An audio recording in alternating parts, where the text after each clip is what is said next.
Hey, how you doing?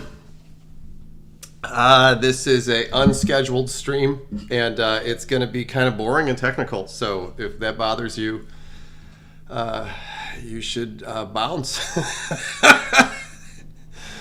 um, so I'm still having our normally scheduled Tuesday stream tomorrow, so that hasn't changed, and we'll cover the new stuff in the game. But I'm working on a different project right now.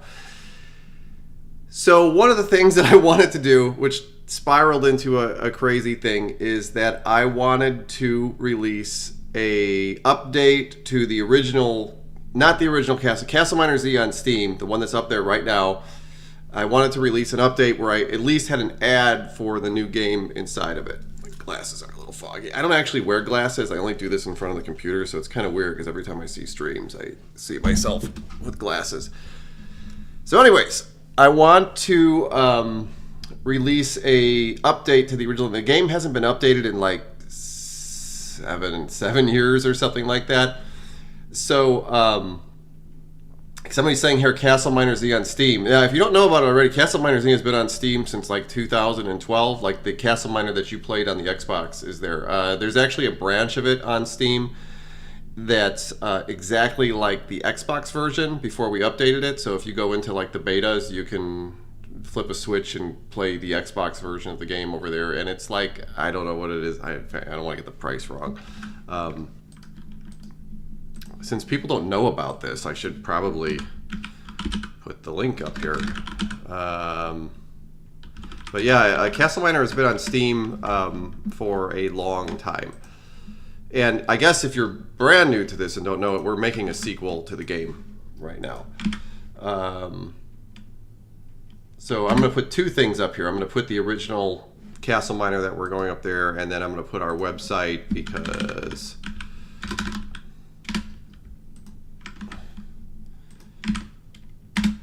it has the one version. Somebody said version 1.64. That's the version that is before we did the big update. That it looks a lot like the 360 version. Somebody said excited. Wish list. Yes, wish list the game. Wish list the game. It's very important to us right now. If you want to make this happen. So there's people coming on the stream here, and I don't think they know what the whole project is. First of all, shirt on, Castle Miner Z, Resurrection, Castle Miner in 2025. We're doing it. This year. We've been almost a year now we've been working on this, so it's coming along great. I got a lot of stuff to show you, but I'm going to do that tomorrow on the stream. Let me get here to my... Go to our website, castleminers.com. Wish list the game. Wish list the game. This is the new remake of Castle Miner, which is not what we're working on today. We're working on original old Castle Miner. So let's go back to the story. Get the oops. Man, my stuff has changed on here. It's strange. I feel like I lost a screen somewhere. Yeah, here it is.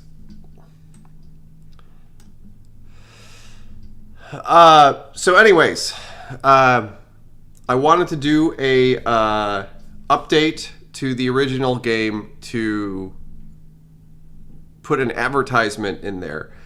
And I thought over the years, the mod community has made a lot of fixes to the game, stuff that we missed, to like some really irresponsible bugs and stuff they fixed. I don't want to advertise a lot of them because a lot of them are really heinous. So I thought while I did this update, I could do one last update to fix all those problems, because it's something I get asked for all the time. So I kicked off this project about a week ago, and it became way more complicated than I thought it was going to be. Let me fix my mic here. Okay. The first problem I ran into was that all of the game was built on a technology from 2010, and getting a tool chain together that I could actually build the game was way more challenging than I thought it was going to be. But I got that working.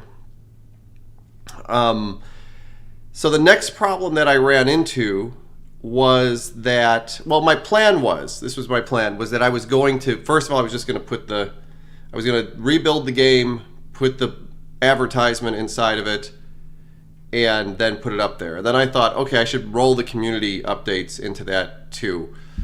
And I knew that that would be a little bit challenging, but I ran into a third problem that was even worse than this, which was that we had a company that was doing updates for us at the very end of the project, and the company didn't check in the last bit of code that they up. The last update actually isn't in source code. So the source code that I have for the game is out of date. The community has worked on a code base that's basically, they've reverse engineered the game, so their changes I can't roll right into the game either. I'm going to do a little I'm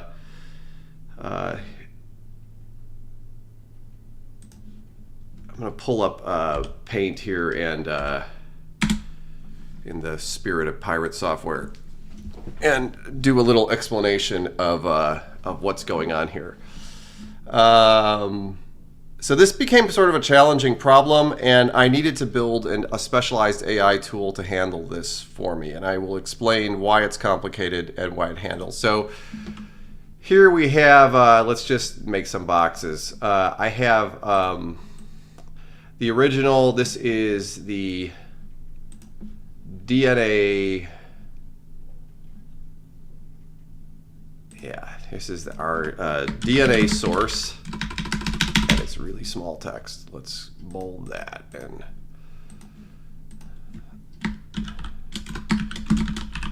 and I think this version of the game is 1.7. I have to check exactly what it is. And then there's the one that's on Steam right now, which is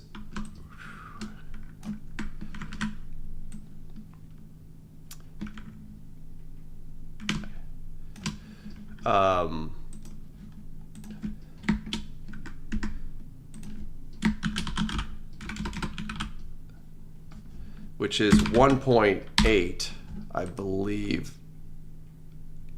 Let's just go with these numbers so that, just for simplicity's sake, I could look them up. And then there is a community version floating around, a mod in the mod community that has fixes, which is we'll call this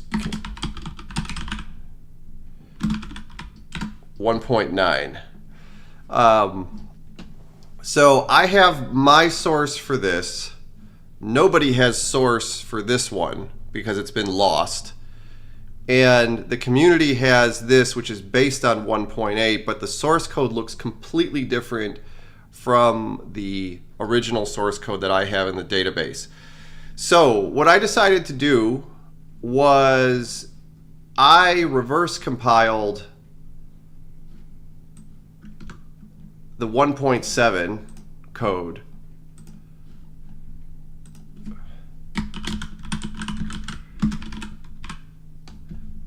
I built my own version of 1.7, reverse compiled it, so it should be very similar now to this version, which I can also reverse compile. So I actually downloaded the Steam version and reverse compiled that. Oops.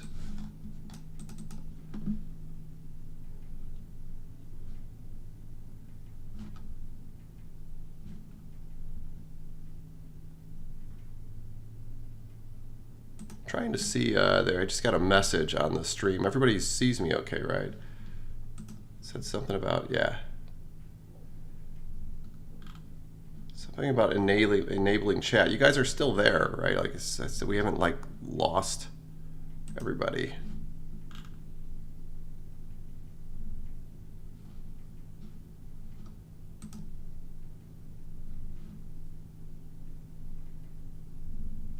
That was a very, very strange message. Okay. Oh, no, you're here. Okay, cool. This is 1.8. which happens to be very similar to what the community did. So what I'm trying to do is get a build from I'm still waiting on this. I want to get a build from the community of 1.8, of 1.9, which I'm hopefully someone in the community will deliver this to me. If you're out there listening to this, this is why I need this. So we have now a build, a set of source code that is reversed engineered from 1.9.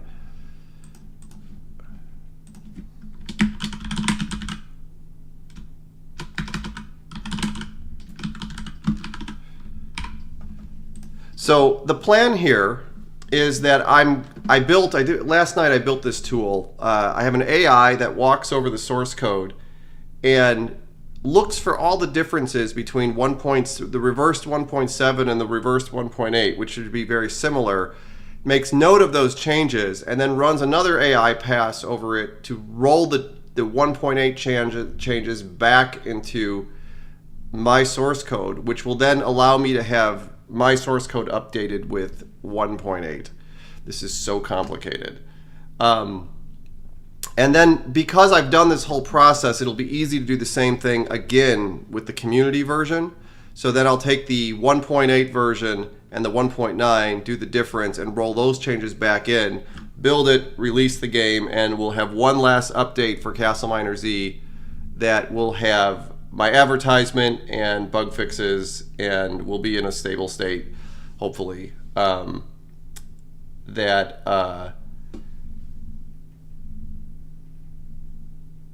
will fix a bunch of problems.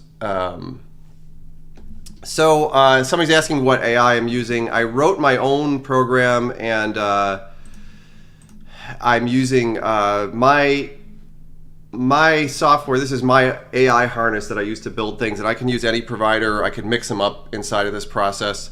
So right now I'm using 4.1 to I'm sorry, GPT 4.1 to do the things. The diff actually takes about 10 or 15 minutes, and what I was going to say here is there's going to be a lot of time where I'm just waiting for stuff because the AI is definitely not fast at doing this. But you guys can hit me up with questions about the game, me, life in general, anything while we're doing that. So I just did a diff here, and I'm not trying to see if we ended up with, I made some modifications to the AI, and I was going to run it again, is where I was. So I'm going to show you my fancy program. I'm also using source control so I can back these changes out if I don't like what the AI does. And I'm trying to get the AI to do the minimal amount of changes that it would take to do these updates.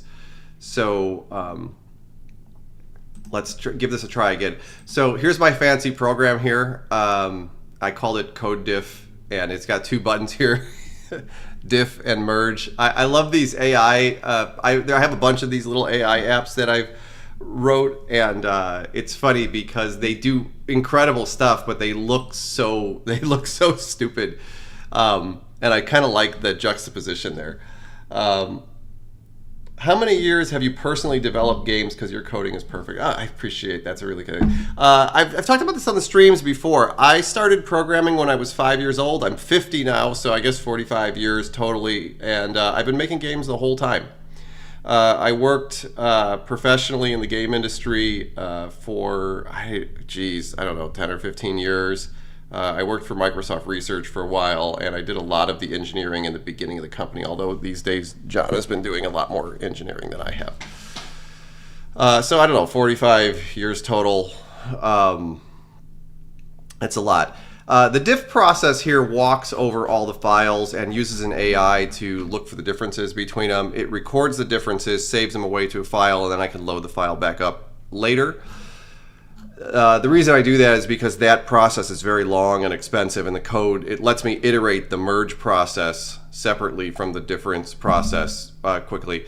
The merge process loads up all the changes. What I do is I save away, I have this JSON file here which I could pull up. The difference process identifies files that are, now remember, they can actually be different syntactically from each other. Let me, I have this up somewhere. I'm going to flip away while I bring this up.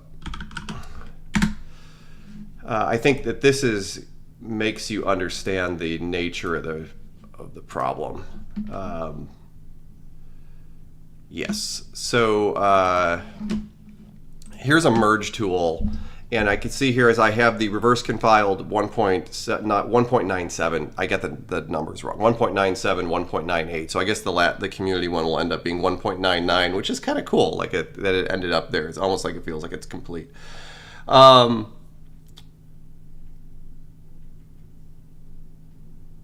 Somebody said I inspired you. You called me Tim. I'm assuming it's a typo.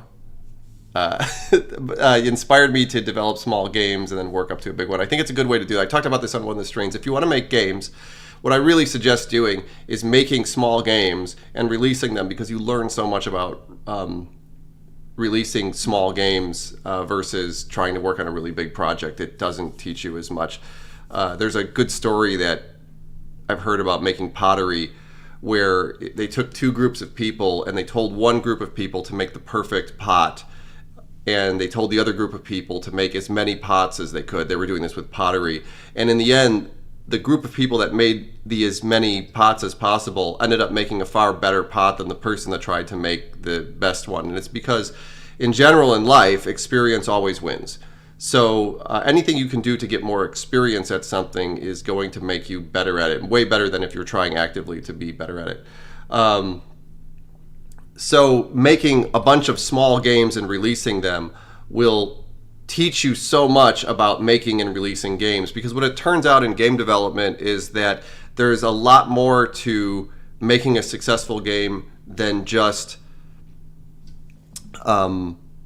making a game. It turns out that there's, like understanding your marketplace and your audience and how to market, how to advertise and make people know about your game is a big deal. And just finishing things is a difficult thing to learn, to just get through to the end of something. And I've seen in my career, I've helped so many indies, and I've seen the same thing happen over and over and over again, where an indie will go off and try to make a project and never finish it, and just work and work and work and never finish it. In the meantime, things have changed.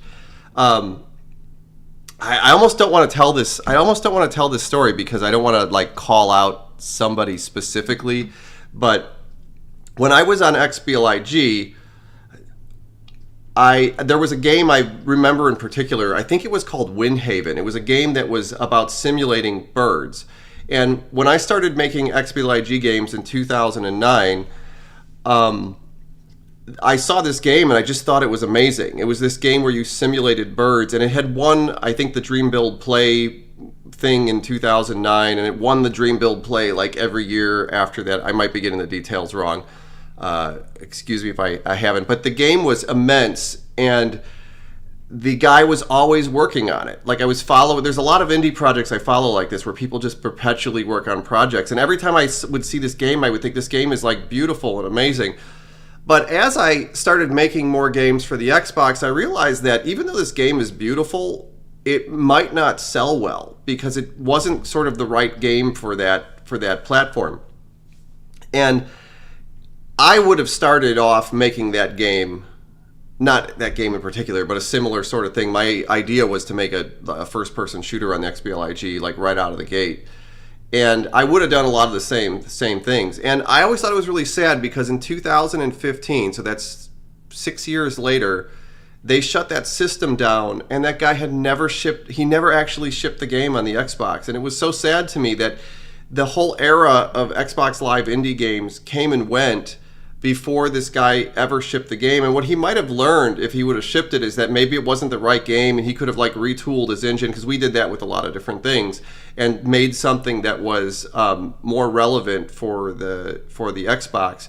But it's a really common thing that I see indies do, is they'll just work and work and work and work on some passion project and it never ships. And that's okay. I always say, I used to talk at colleges, and I would say this a lot, if you're doing it for the sake of art, or just because it's your passion to do things and you just want to work on something for years and years and years, that's great, but then don't turn around and have different expectations for it after the fact. So like, don't make something for the sake of art, and then when it launches and it doesn't do well commercially, come back and say like, well, I'm really upset about that. It's like, well, that wasn't your goal when you started to. You made a beautiful thing, and there's something beautiful about making a beautiful thing, but you can't also just expect it to be something else at the same time. And maybe that was this guy's thing. It was such a cool game. Like, it was so cool. Like, the idea of like flying birds around was so cool. Like, I just thought it was like the coolest thing ever. But as I remember thinking 2 or 3 years into XBLIG, I just thought like, man, this thing isn't going to sell well. Like, this isn't, like, there was this point where I got very, very good at predicting that marketplace. And it was, I could look at things and kind of know exactly how much money they would make before they even launched. And I was like, wow, this guy is going down this road. It's such a mistake. And if he just would have shipped it, like if he just would have got like a first version out or something, he would have known this. This is one of the things that I want to do about Resurrection. Like, people are worried that we're going to work on this forever, but we really want to get a first version out to understand how many people are interested in it, what sort of things they're interested in, so we could do different things. Anyways, long story about a simple question. My whole thing, just like the pottery, is if you're interested in making games, make small games, release them on Steam. You can totally do that on Steam. It's like Steam makes it so easy for you to release games. This was one of the coolest things about the Xbox, is that you could do that. You could just like make a simple little game, put it out, make a simple little game, put it out, and actually make money doing it. And you might be surprised. One of your simple ideas might end up turning out to be the most lucrative idea that you didn't even have. There's a rule of tens in content production, is that if you make 10 things, it's likely that one of those 10 things will take off like crazy, but you'll never be able to predict which one of the 10 it is. But it's important for you to get the 10 things out there, so you should be making small things as often as you can. So back to our really boring technical problem. Don't mind the questions at all. We're going to have a lot of downtime here. So if I compare the projects here, there actually isn't a lot of difference between 1.97 and 1.98. I guess we should update our paint document. But the problem is that these reverse compiles came from different versions of the compiler. So there's a lot of syntactic differences between these files. Like, this is a pure line-by-line file comparison. There's a lot of differences between these two, but none of these differences matter. This file is actually identical to each other. So this is a code merge nightmare. Like, this is like a worst case scenario. This would be me going through hundreds of files, trying to figure out, and then the biggest problem in all of this is the potential for a mistake. If I make one mistake, like, the game won't run, and I don't really have the ability right now to do a test on things. So I need an automated process to do this for me that will not make any mistakes, ideally, or makes it easy for me to vet the mistakes. So the first thing I can do here is I can take an AI and I could send it both versions of this file and ask them, are they functionally the same? Even though they're syntactically different, are they functionally the same? So that's what our first AI call does in the code diff thing here. I have a little function down here, which these functions, because they use AI, look like magic to me. It always feels like you just go off into magic land and do something. So I have a AI compare here, which takes two files, the contents of two files, runs it through an AI. This is my harness for calling AI, and spits out, this is the output here, a detailed description of differences and functional differences, and a bool that just tells me if they're functionally equivalent or not. So it can take two files, look at them, say these are different syntactically, but they're functionally the same. They're equivalent from each other. So I go over what I do here is I go over a loop of these files, and I store all of the differences into an array, stick the array into a JSON file, and then every time I run the merge, I can pull that JSON file back up. and load it. So if I run this right now, I got this up. So the cool thing is that I'm going from my source code version to the Steam version, which is just the lost source code. But this process now will work for the community stuff too. So this is, so hopefully if the community supplies me with their version of the game that has all the fixes in it, I can just roll that back in by hitting a button on my thing. So as I'm going through this process, I'm trying to get the AI to work the best way as possible, so that I can do this again on a much more difficult code base with few errors. And I've been doing this all day, and I've run into a bunch of like small errors, and I'm hoping one of these passes will be the one that it works. So when it's done, what I'm going to end up with is a bunch of changes that I'm still going to have to go through manually just to double check and make sure. But ideally, all the work is done for me. Like the AI will have put together the new code in a way that it all works. Is that clear? Like I'm trying to think. This is kind of a complicated thing, and I'm trying to explain it the best I can. Somebody's asking here if there's a lot of Castle Miner Z questions. If I have downtime, I'm going to go through these. Otherwise, I'll get to these questions tomorrow because it's going to be really difficult for me to work and concentrate on this while I do just random questions. If anybody from the community has answers to these too, like shout them out because it's great. Kind of curious what's going on TikTok right now because I have to monitor that separate. Hey everybody on TikTok, appreciate everybody dropping by. Somebody's asking here, did I work 7 years at Blizzard? No, I didn't. I worked about 10 years at Microsoft early in my career. I actually worked for several game companies. Originally I worked for, I mean, think of the whole history. I worked for FASA Interactive in Chicago that made the MechWarrior games, and they were bought by Microsoft. And then I worked for Microsoft for a while. I worked for a company called Edge of Reality in Texas that made Pitfall, Lost Expeditions, and Shark Tale were the two games I made over there. And then I went to Studio Gigante, which was a company that was owned by the guys who made Mortal Kombat, and I made WrestleMania 21, and I have crazy stories about that game because it was a crazy project. Then I was at Microsoft Research for a while, working on like secret projects at Microsoft Research. And then it was I started a game startup for making children's games, where I made a game called It's a Bitsa. It's on Steam actually, but it's a good game. It was like drawing recognition before AI really made that easy. And then I started Digital DNA Games in 2009. So that's kind of what I've been doing with that. I've been on hiatus here for about 6 or 7 years while my life blew up. And we're doing Castle Miner. I got all the people together doing Castle Miner Resurrection. So that's my story. So let me run the code merge here. And this I build these tools a lot. They're like throwaway tools. I'm really comfortable with C#. I really like the balance of what I can do and whatever. And I have a lot of tools. Like I write a lot of code that I have as tools for utilities. And I have a very, very good AI harness for C#, which makes doing this sort of stuff really easy in here. And that's what I'm using right now. So we're going to hit the merge button. This is the fancy app that is going to do this merge. And it loads up the set of differences right now. So what's cool is I think there's like 400 files in the project. It identified 19 of them that are functionally different from each other.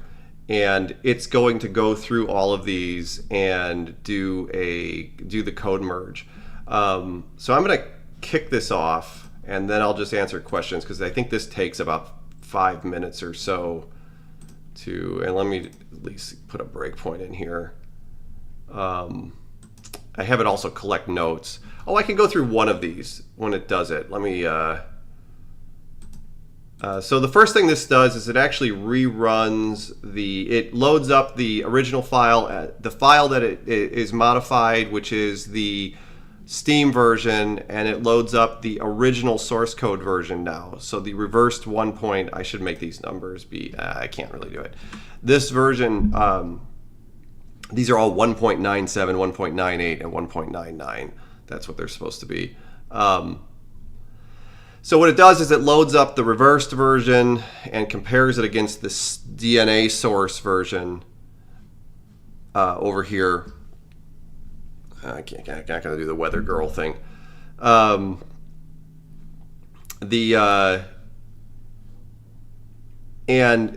does the merge between these two. And one of the first things it does is it runs the AI compare over it again. Okay, so what it does the merge. If the merge succeeds, actually no, what it does is it does the merge, and it looks and it compares the merge against the final version, and then does the AI compare again to see if it succeeded in doing it. So it's a very common thing when you're using AIs to have one AI check another one's work, and there's a bunch of reasons why that works. But it's a very, very common thing if you want the AI to work well.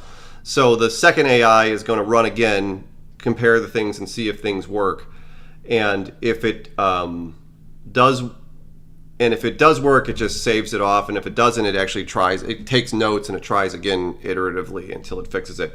So here's a good example. We're editing, which file is this? Alien enemy type. And the difference that came out of the initial AI told us, let's take a view of it. It said that it describes some changes here. They're minimal changes to the things. This is describing the functional difference between the two files. And this was notes that the AI generated for itself when it did the merge the first time. So it's going to run this. It's going to run our, this is one of these magic functions. We can go down to it here. It's just an AI call, which is saying, take these two things in a prompt and merge the files together. This usually takes, this isn't fast, it takes a while, so that's the amount of time it took to merge the files. Faster than I could merge the files. But so now it's going to take the merged content, this merged file that it has, and it's going to run it against the final version of it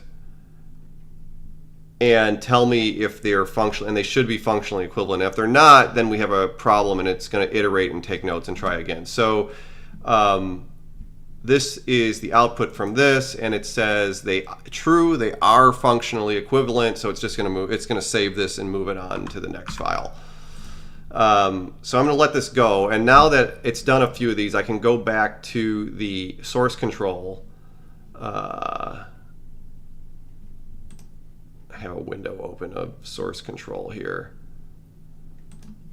and I can look at these files over here are the ones that it's changed. They're differenced against source control, so I can keep unrolling them and rolling them back in if I need to, do this. And I've been doing this all day, so I've been making changes, unrolling the changes, and coming back. But you could see it just changed another one as we were talking. So it's going to move down through the 19 files. It's probably taking about 30 seconds per file.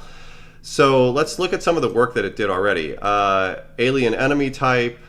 Let's compare with the version that we have in source control, and it seems like it added a constant in here that was probably the change. Let's actually look at that file in the merge over here in the contextual the syntactic merge is what we'll call this. It's alien enemy type.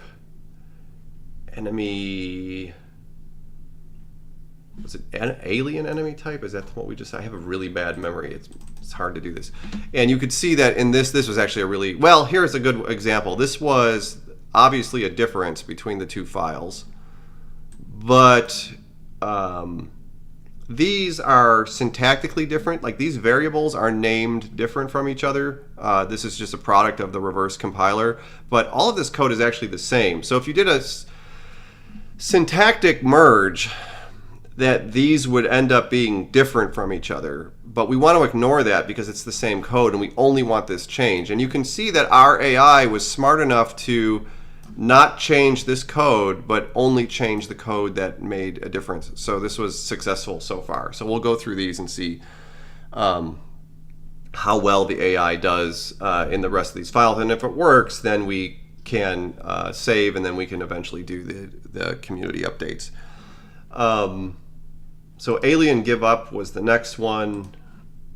And this bothers me a little bit. I almost want to call this out specifically in the AI because I'm trying to remove unnecessary changes. These two lines of code are identical to each other, so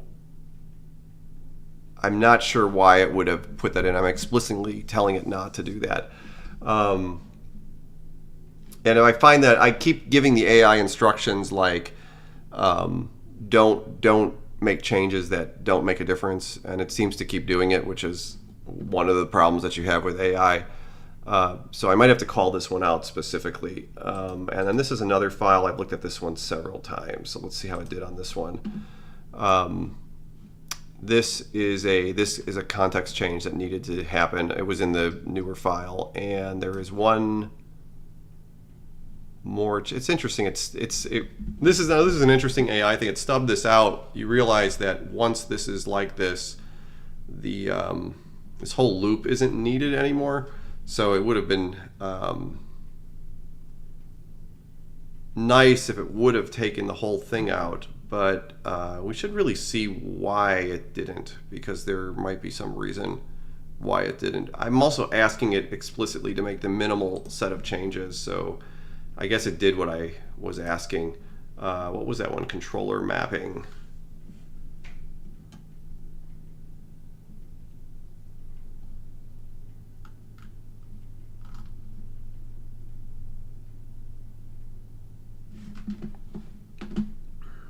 Why am I not seeing this? Oh, here it is.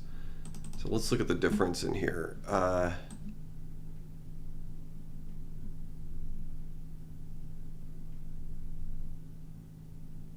It's interesting that it changed this into a for each.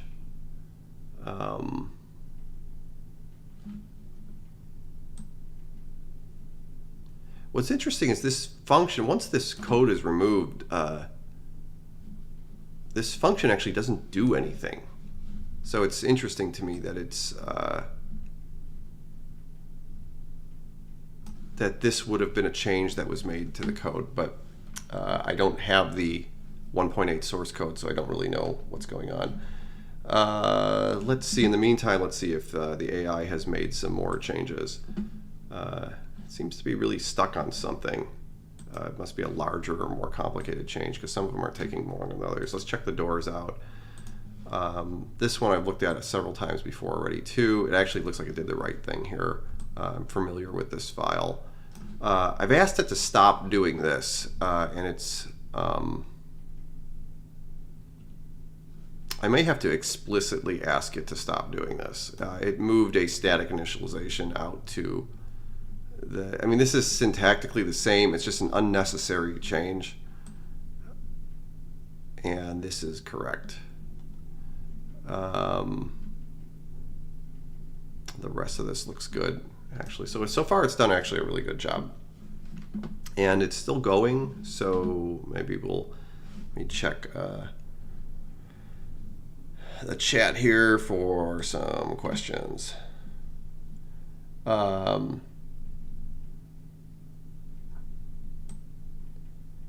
Wow, there is a lot of people here on TikTok.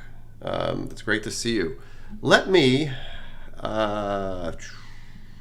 see how we could do this. I want to throw some spoilers out, because we're just killing time doing something really boring here. I'm gonna just make sure that this thing is still computing, that we're not at like a breakpoint or something. No, it's still going. Okay, yeah, let me pull up. One of the things we've been working on this week is we're trying to get like the lighting and themes for the game to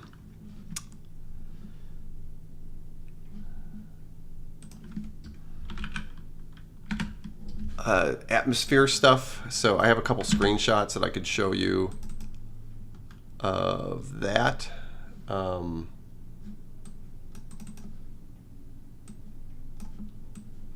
Well, here's one. We're trying to get sort of the ground fog and stuff. Again, these are all like hypothetical situations. We have a couple different looks that we're going for. Here's another one.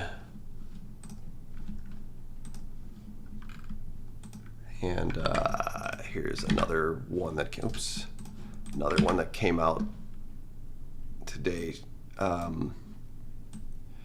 Everybody, a lot of people complain about the game because there is that things look too shiny and too happy, and this is something that was never intentional. It's something that we've been trying to we've been still trying to get the look of the game down. This was a cool screenshot. I don't know if you guys had seen this. I released this earlier this week. Let me get this one.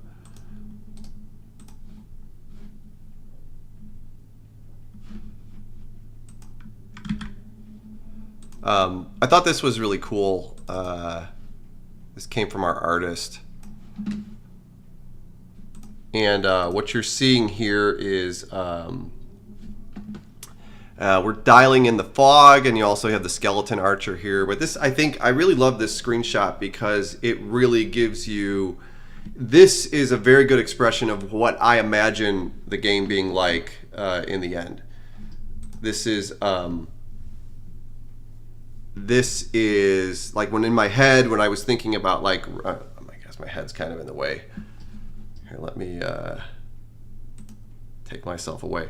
When I was imagining what Castle Miner Resurrection would look like in my head, this comes actually really, really close to the mood and the vibe of the whole thing. I mean, minus the UI, which is all temporary. Yes, this is. I thought this was cool, and we had released this on X and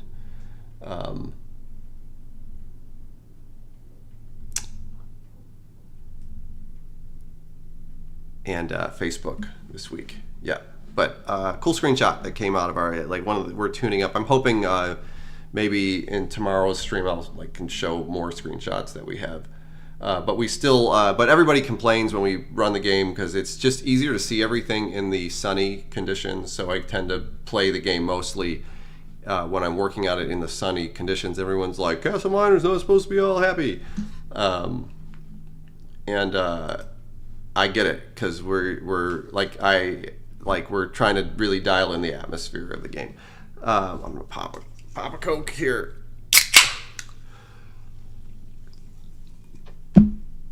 And let's go back to our code merge and see if we've gotten any further into it. Wow, we haven't. This is really shocking to me. It's making me wonder if there's something bad going on here. So I'm going to throw some breakpoints in and see. I could see in my feed here what the last file that it was editing was. There's some. It was it's something to do with dragons. What was it? It's not. I don't have a really good way of doing this.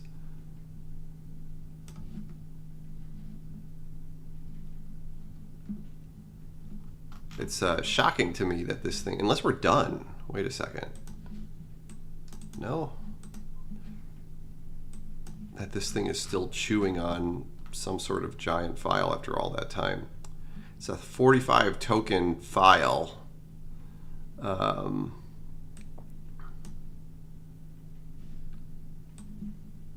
What class is this?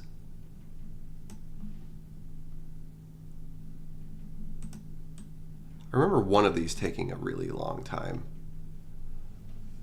I'm trying to just understand what file this is.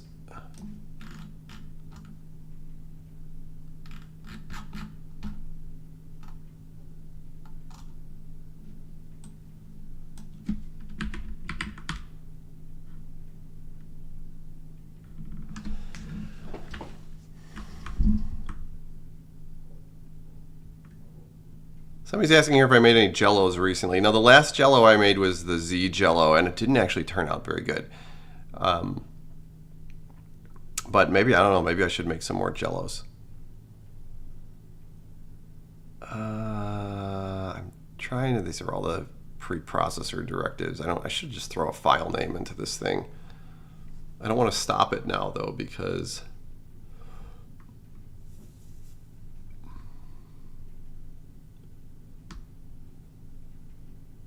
enemy draw priority. Oh, it finished. Okay. I hope it actually succeeded there. I have notes on.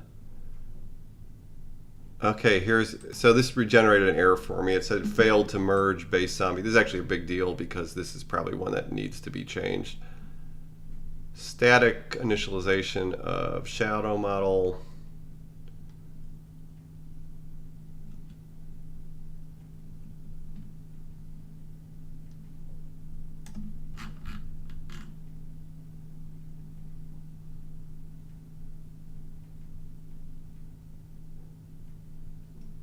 File B is missing substantial functional code present in file A.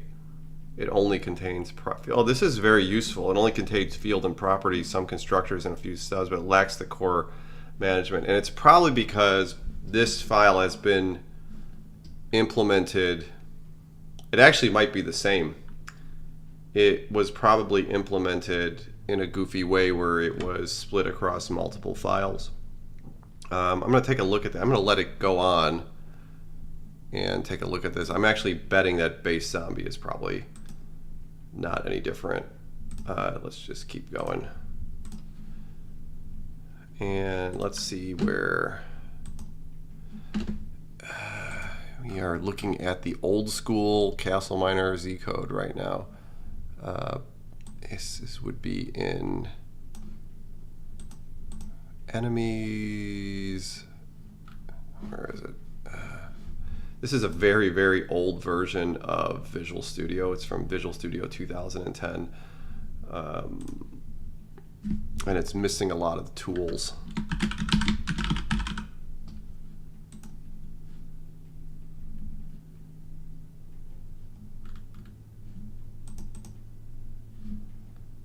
So this is the class base zombie.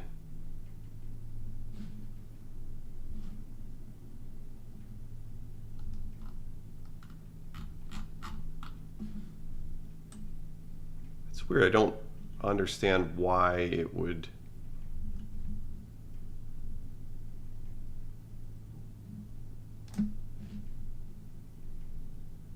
Oh, unless it's been corrected already. Hold on. Yeah. Let's check this out. Okay, so it probably only needed this one value. That's definitely a change. I might have to do this one by hand, but if I only have to do one by hand. Actually, this is very similar. So even if it said it failed at this, it actually didn't. Like, this is a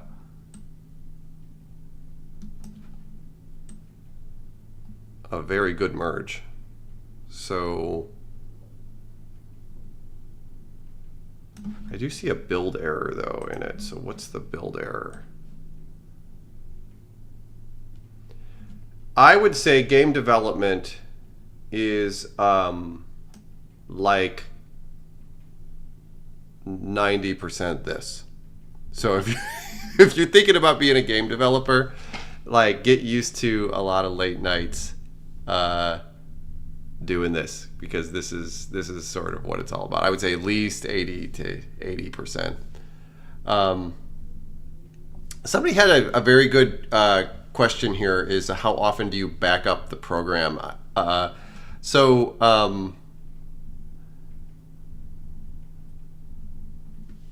So we use something called source control. Everybody uses something as source control. I think GitHub is the hot one all the kiddies are using these days. They've been around for a long time, but basically you keep the source code in a database, and then you make changes on your computer, and when you test everything on your computer and then you put them back into the database, and then you can have a whole bunch of people on the database at the same time, and it lets a lot of people work on the project at the same time. And there's a lot of different types of source control, and they work in different ways, but they all sort of work with basically that same idea. So if you make a mistake, like right now, if this AI screws up all the source code, I just go undo and it reverts everything back to what's inside the database. So there's very little risk. So you do this a lot as you're programming. You'll program something, and then you won't like how it turned out, and you'll just unroll it and start over again. Very, very common for you to do.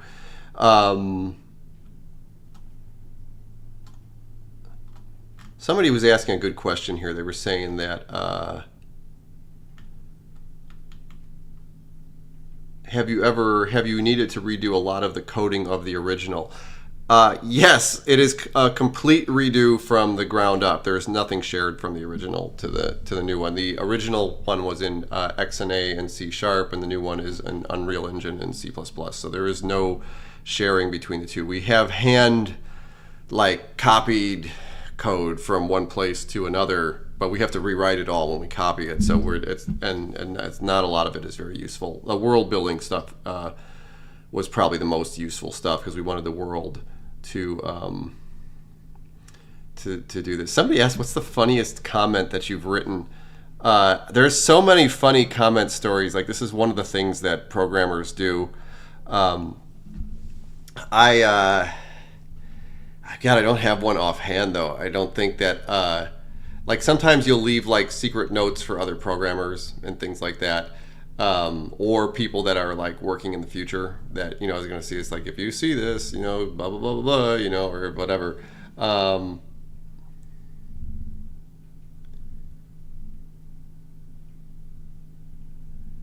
But yeah, I can't think of one in particular. In general, I don't comment. You can notice this in my code. I don't comment very much. I have over the years and years of doing this, I have a very, I think, different way of approaching things than most engineers do. And I don't know if it's because of the game industry or just because it's experience. But in general, I don't like to see over-commented code. It makes things noisy. You have to maintain the comments with the code. So it's sort of counterproductive. So in general, the code should speak for itself. It should be cleanly organized, and it should be able to be followed by itself, and it shouldn't need to be commented.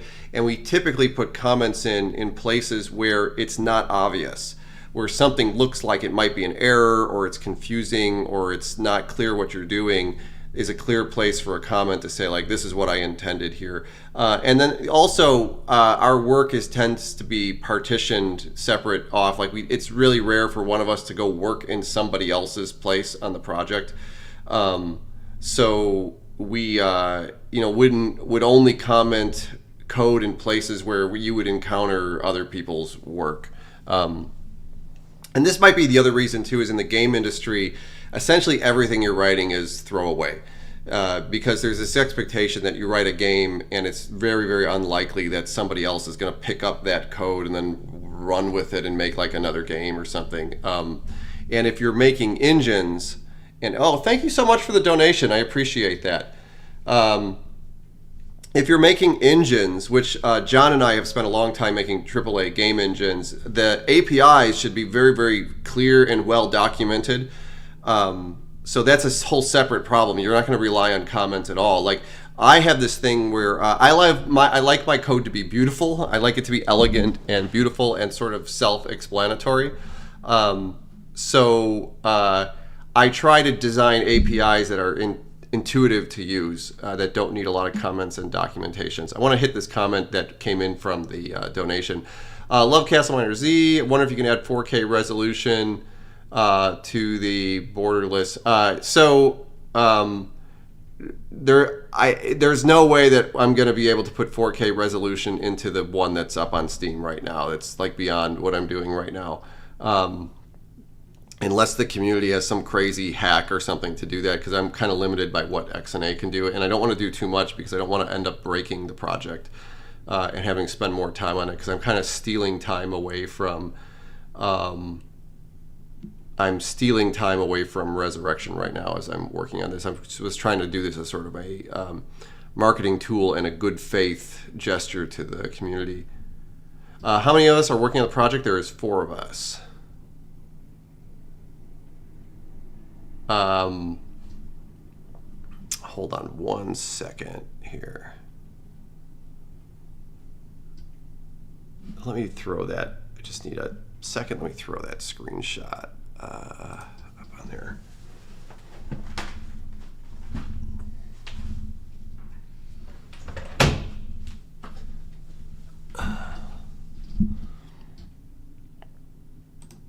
Okay. Let me see what TikTok is saying, and then I'll jump back into this. What's your favorite color? Right now it's yellow. It changes over time. Are you gonna add gun attachments? Yeah, I don't want to get bogged down in like Castle Miner Z, like hypothetical questions right now, because that's kind of what the stream tomorrow is for.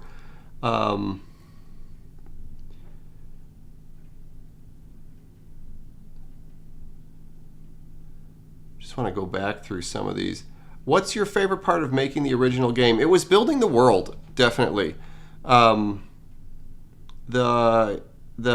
really love the idea of procedural noise, and the whole game is generated with procedural noise. And it was very fun. I had worked on a couple games using noise generation, and when I saw Minecraft, I knew exactly what they were doing, and I thought, wow, that's really cool. And I had a bunch of ideas to do with procedural stuff, and we've gone so much further with that in this game. So it's so cool.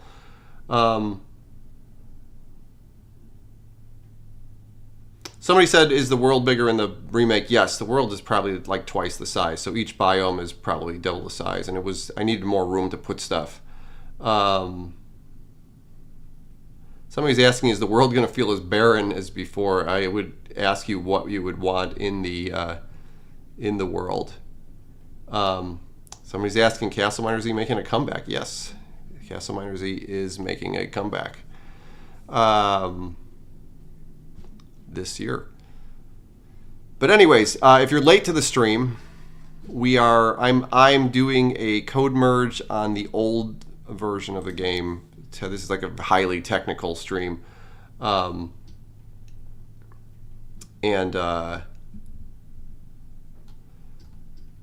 I'm trying to do an update of the existing version on Steam, which, if you'd like, is up there right now. You could go. I'm surprised that people don't know that Castle Miner Z is on Steam at all. It's a little bit disturbing to me. Does all of this code work with Linux? The Unreal code does. The XNA code does not. Okay, let's see how much further this thing has gotten. Looks like it's done. Oh, look like it's done. Might be done, actually. Is it done? No, usually this window will unfreeze. This is how I work, right? This window will unfreeze when things are done. Let's go through these. And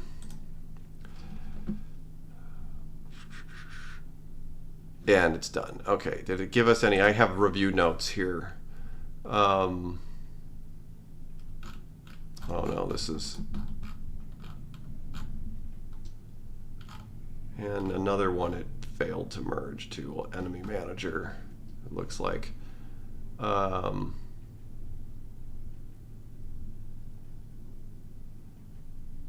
B does not define enemy draw priority. Yeah, it looks like there's some way that these files are structured is a little bit different. It's actually a lot of work to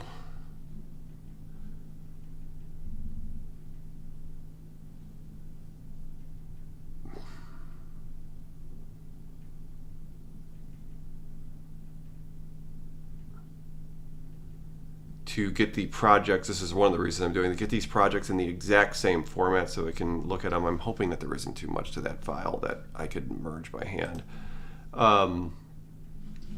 But in the other case, it seemed to succeed. So the next step is to go through all of these files and see if these merges make sense, and to hand edit them.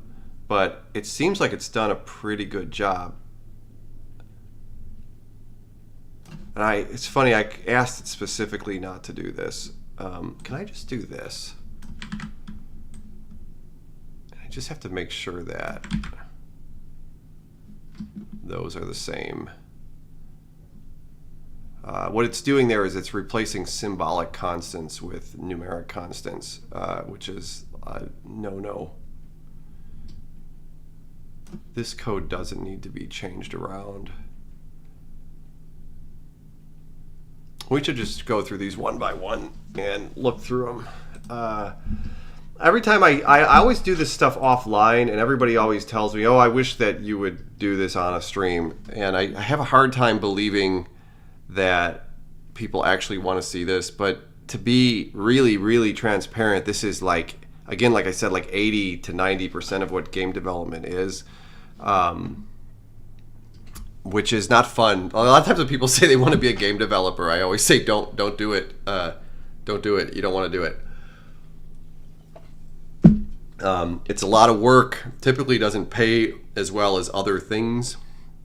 You don't get to, if you work for a big company, you only get to work on like little pieces of a game. Being an indie, if you can be an indie and do it yourself, it is great. Like, that is great, but it's still a lot of work.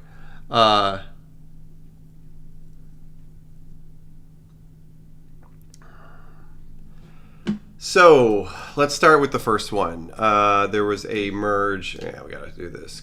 Let's look at the merges. This is a really straightforward merge. That one totally makes sense. And I think this is I don't know. I didn't make these. It makes it harder because I didn't even make these changes. Like, if I would have done this work myself, I would have known what the intent of this stuff was, but I don't know, so I have to kind of guess. And I'm really hoping there isn't content difference between the two. This is the same thing. I don't want this to be in there, but this change actually makes sense. Let me just let's go to this. So this is going pretty good. Like, this is what I was hoping for. Like, I got these two giant code bases that were completely different from each other, and now I have a set of very specific changes that I can put in. That is definitely a functional change. There's something about this distance limit that they put in. Set the distance limit. This is an interesting one to me because, as far as I can tell, this does not change anything because the function would exit anyways. I'm going to take that out just so that there's a minimal set of changes. These are functionally the same. Get item stats, class ID. Somewhere I'm recording a stat. These are actually the same code. I don't actually want to. I'd rather just keep the original.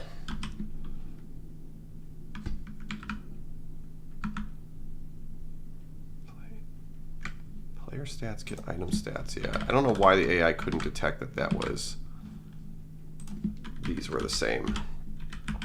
So let's do this.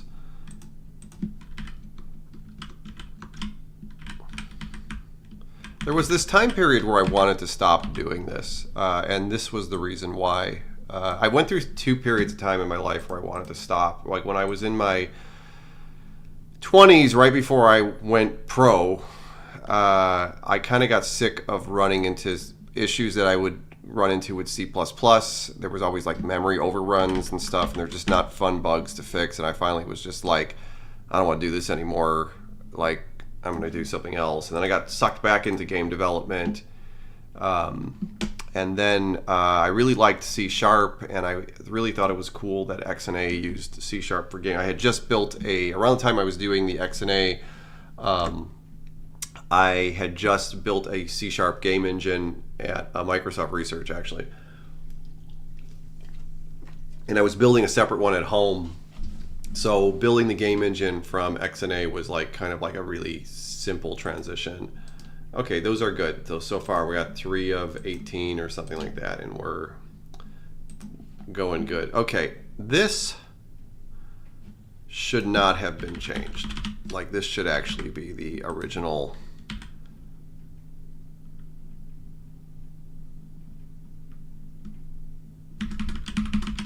Yeah, it's funny that it comments hard-coded values. I should have just left those out. That we don't want that change.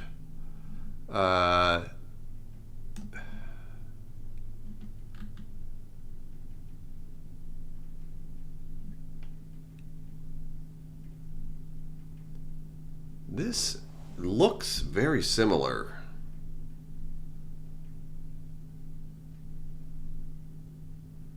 But there's definitely a change here. I'm actually going to keep this. Because there was definitely some intention here.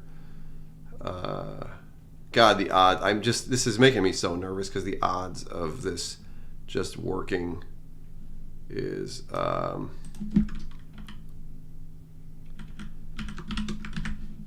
seems very low to me. Like just working right out of the box without bugs.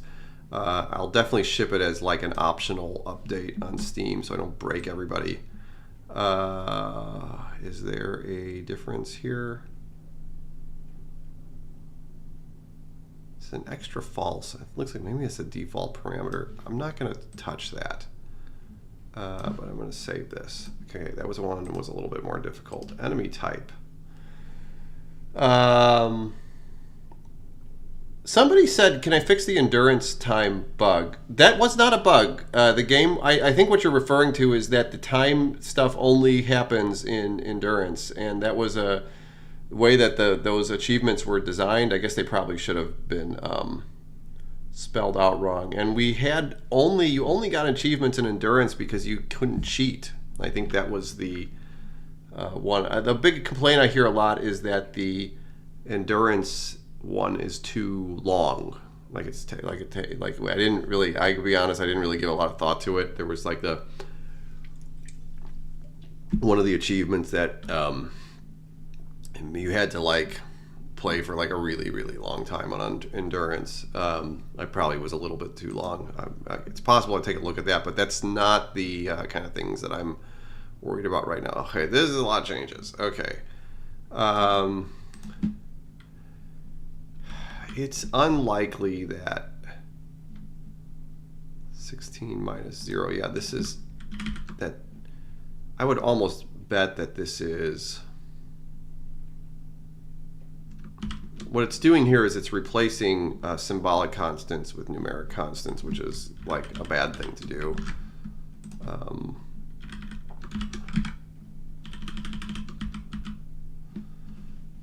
We definitely don't want that. So I'm going to put those back. I was hoping the AI should really be able to know what it's doing there. So remove some white space. Should not have done this.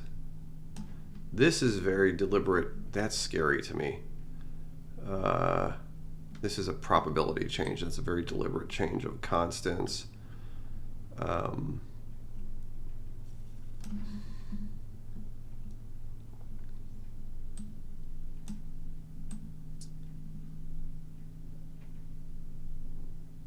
This is a definite logic change.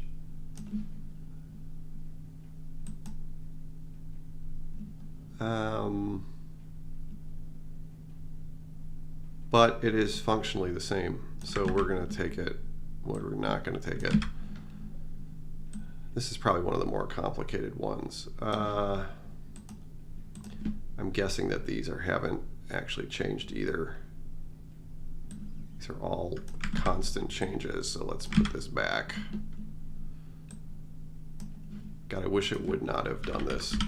Like these are going to show up all over the place. Oh, wait a second. Did I...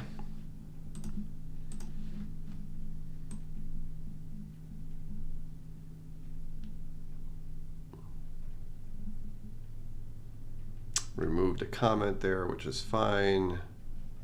Okay, that one actually is done. I think I told the merge tool to ignore these, but I didn't tell the diff tool to ignore them, but I didn't tell the merge to ignore them. Okay, this one I think I've seen before. These are limits that I've put up. That's fine. These are, there's a new message in here, that's fine. This thing actually did a really good job. I'd rather it didn't do that to my stuff.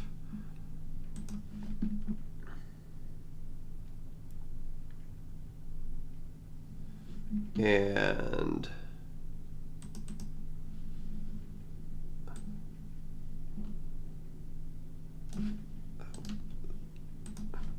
this is another state. Okay, this is probably, it looks like there was a message that changed here.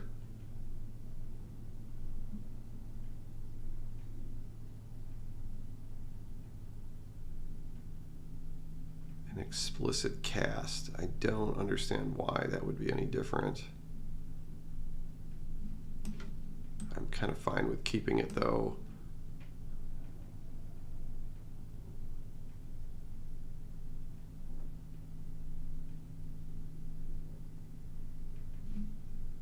This is a very fundamental change. That's interesting. One line of code. This completely changes. I understand that this is the first time I've understood this change. So it looks like the aliens would give up chasing you at a certain distance. There was a well, let me see with this. If it was over aliens would give up sooner than other zombies. Zombies would chase you further, and it looks like what the person did was they rolled a distance limit for the enemies to give up into each enemy specifically, which is a good thing to do. Where there was this hacky thing here where aliens gave up sooner. It was probably because we didn't want the aliens to leave the craters, so the aliens had a shorter distance to do this. I didn't make the AI for this, and I didn't make this change, but that's actually a good change. But good, that file is done. This is actually going a lot faster than I thought it would. Remove some comments here, that's fine. Oh, this was one of the ones that we had a problem with? No.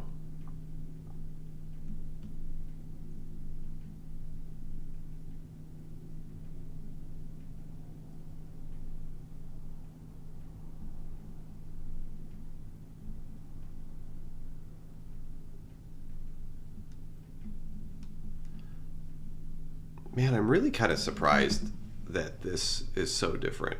I actually kind of want to go back to the merge.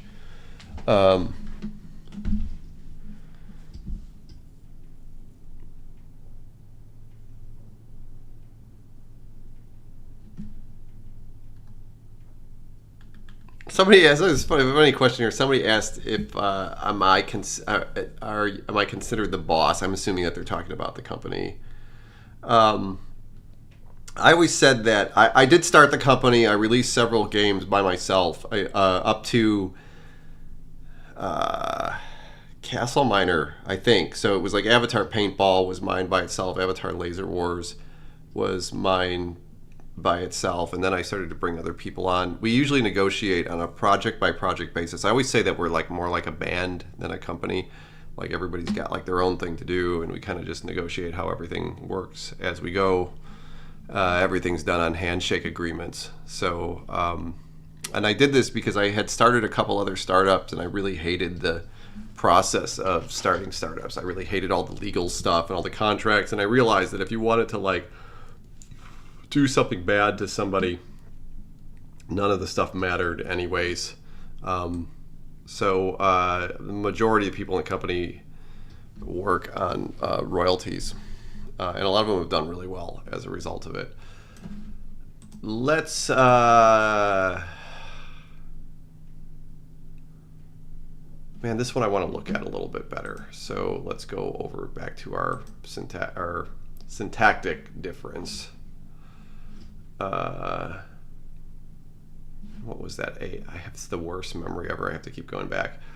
AI zombie dig.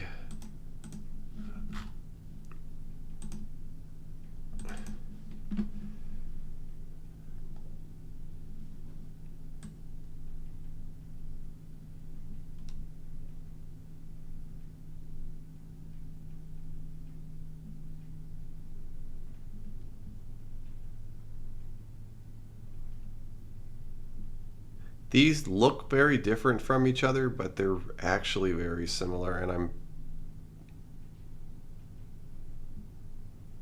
thinking that they're actually identical, that the AI actually screwed up.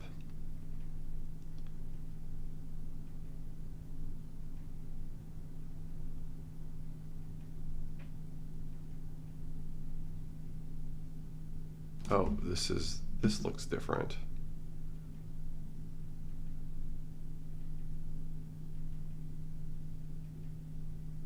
No, 16 and 8, absolute.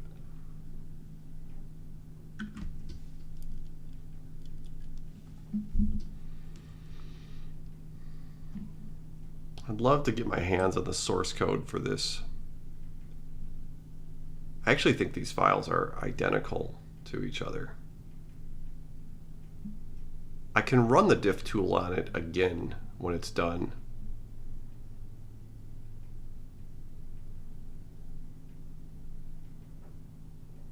But it is not obvious to me what the difference between these two are. They look, I mean, they're syntactically different, but these are, as far as I can see, like the one on the left is just named better, which is interesting to me, that whatever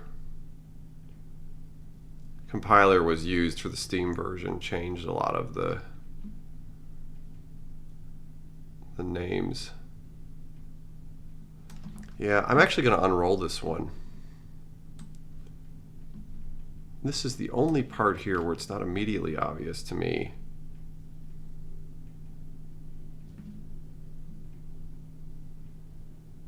Oh no, that is a valid change.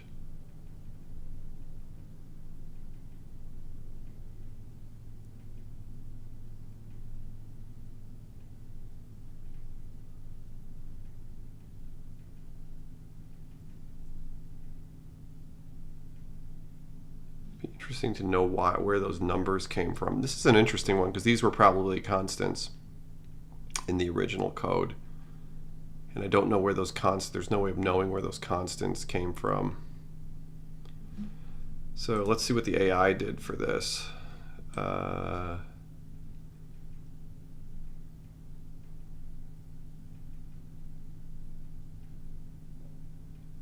Removed a bunch of code and moved it. This is a really horrible merge. I almost wanted to redo it again.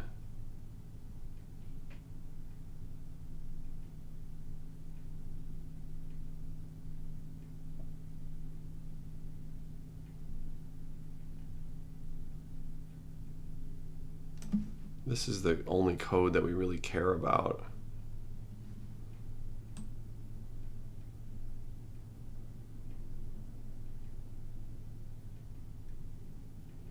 And why this is not.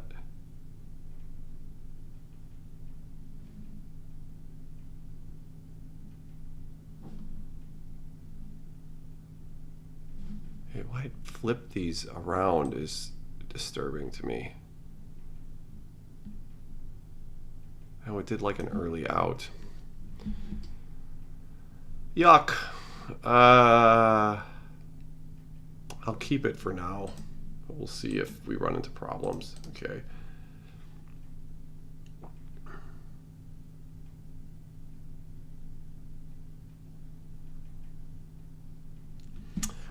Somebody said here, there's a question about the company, is that we must know each other pretty well.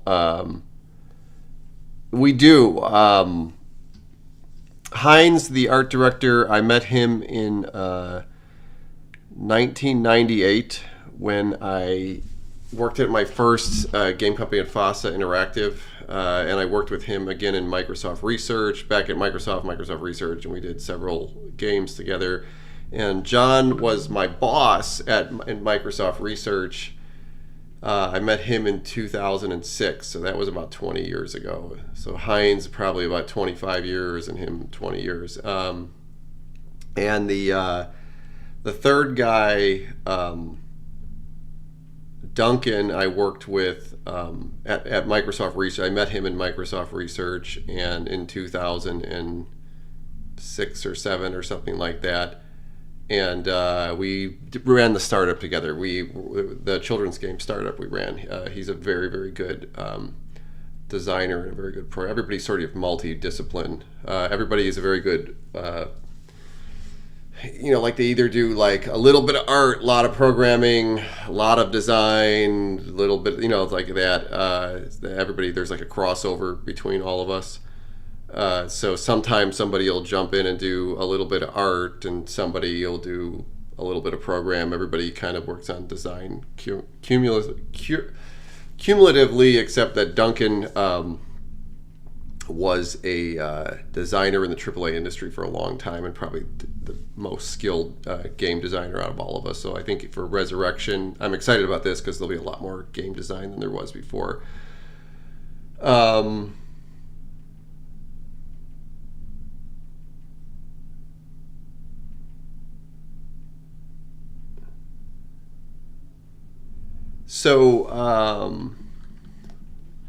Anyways, let's get on to this. I'd like to get this done.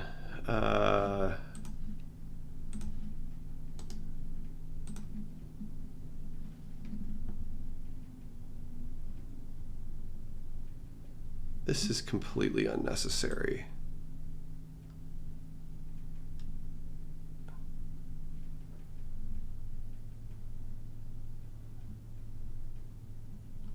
This is a removed comment.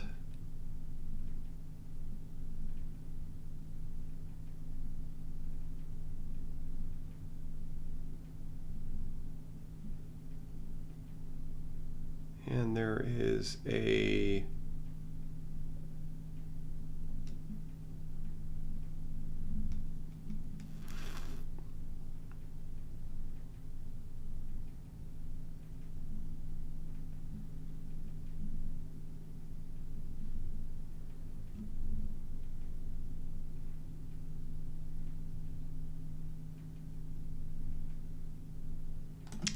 this is the code. Oh, I see. So there is a spawn basic teleport GPS. Okay, so there is a new method of spawning. Okay, that makes sense. That actually probably is an added feature. Laser guns. Let's see how they change the laser guns.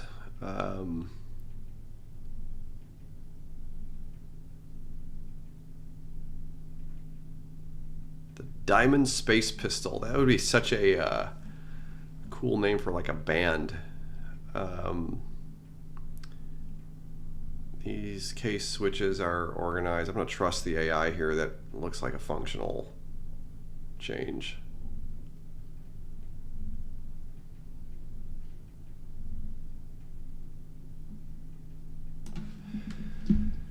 I don't know. I'm just getting fatigue, like merge fatigue here.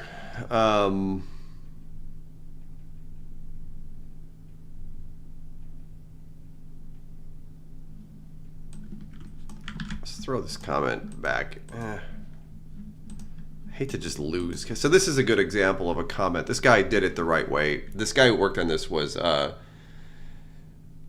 a very good programmer. And so you could see there's very little comments in this code, except he did something here that didn't make sense, and he put a comment in explaining why. So like if I were to look at this, I'd be like, why is this? And it's, he's like, I've got to fixing this problem here. But it looks like he might have implemented it in the second one, so that's fine.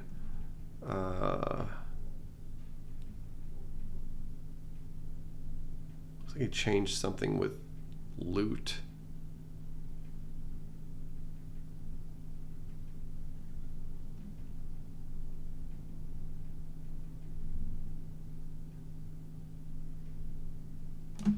Yeah, let's just make sure they didn't pull any constants out of this.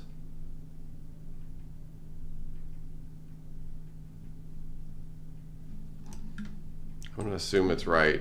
This would be hard to do on my own because I don't really understand what's going on here without spending more time looking at it.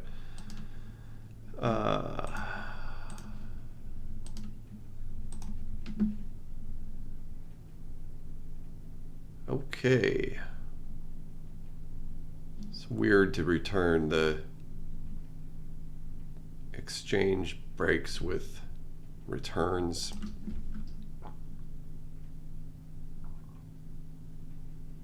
These are essentially the same. Oh, is this a Steam? Yeah, I'm not gonna, I doubt that there's any change to the Steam hosting. Like, that's a removed comment. This is all of these switches taken apart.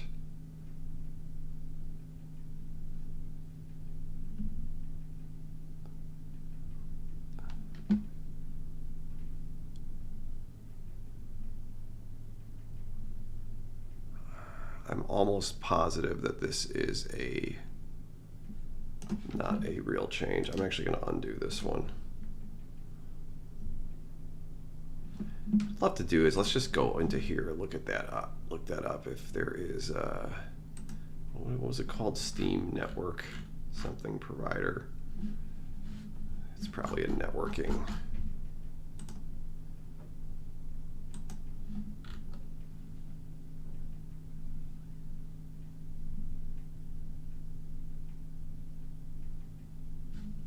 Where was that file? Net Steam. Okay, we have a layer in here to do Steam stuff, and it's, yeah.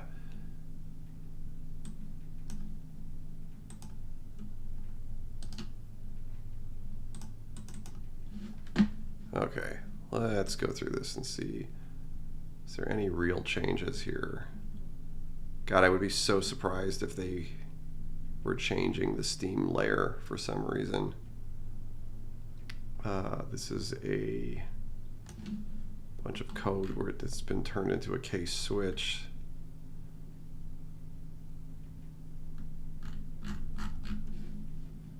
This also isn't my code either, so I'm looking at this fresh.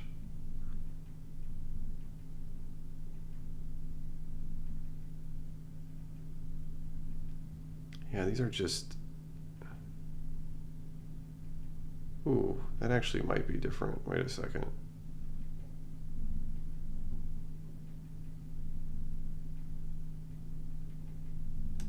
Yeah, these are like compile things.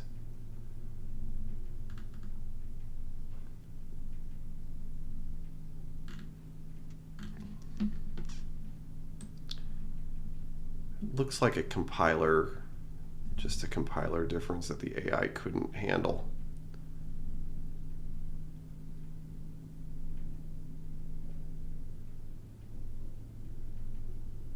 I'm actually going to roll this one out.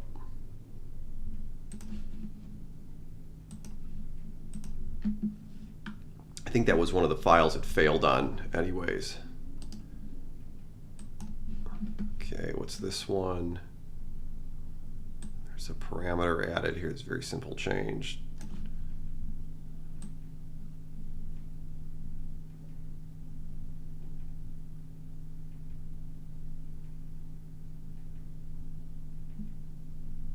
It's a strange.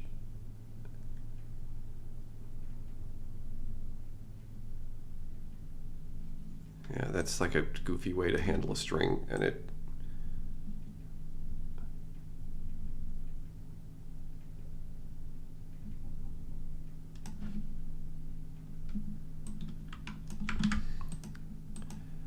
there's no reason to take that out. It's so interesting dealing with AI where it will do things that it kind of has decided on its own. But so far, I always say it gets you 80% of the way there, and so far that's exactly what it's done here. Okay, I think I looked at this file about a dozen times, so that one is right, and then the door one. Okay, yeah, we've looked at this one before. Okay, so the big question here is, does the game build? I'm really curious if it does. I would be, yeah, of course not. Okay.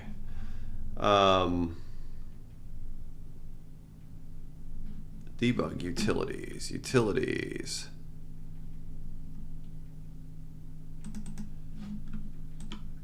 I bet there's a namespace missing.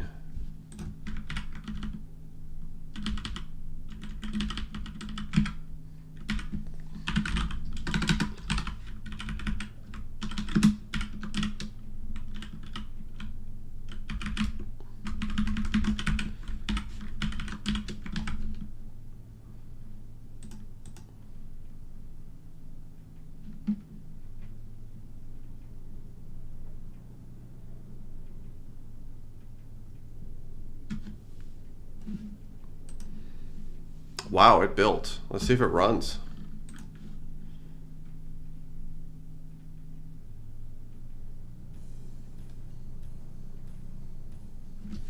Jeez. Looking good so far.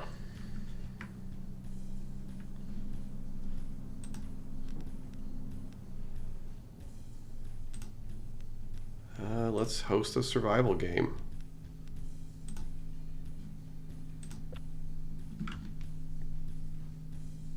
Okay.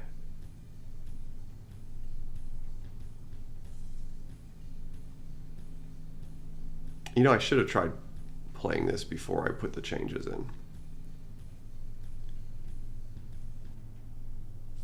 It's a weird error.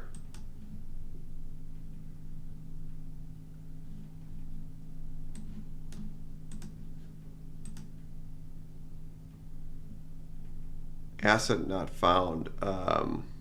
Dig smoke effect. Interesting.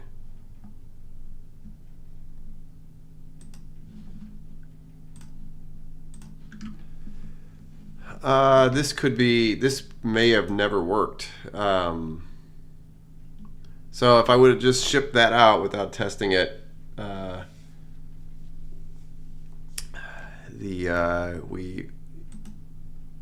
it would have screwed everybody up. God,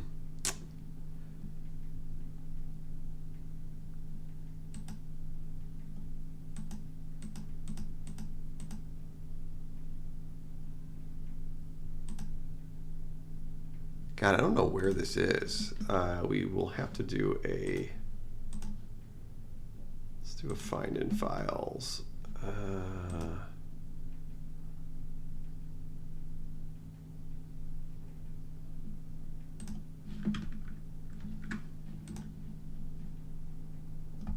This is disturbing because if this is content that's missing,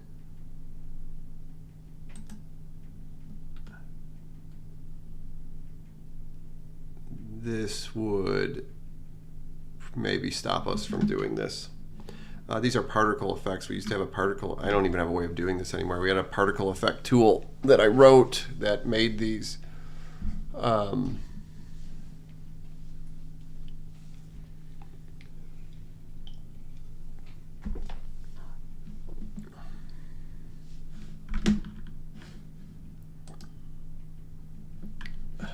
me do a.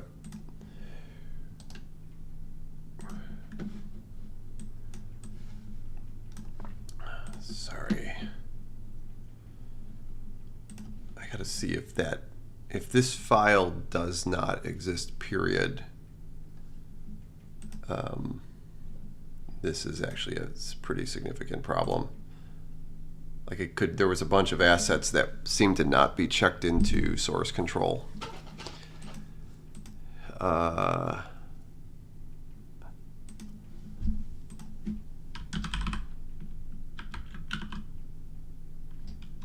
did we say it was? Dig smoke.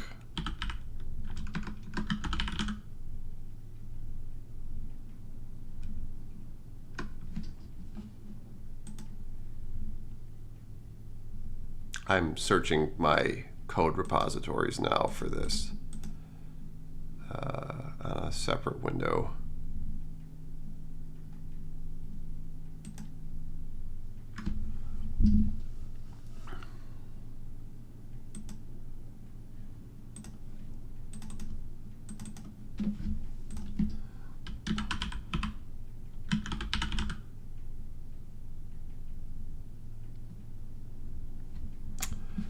Wow, this may have been a content change that didn't get checked in, which would really be a shame. Let me just run that again and see to get the file name exactly.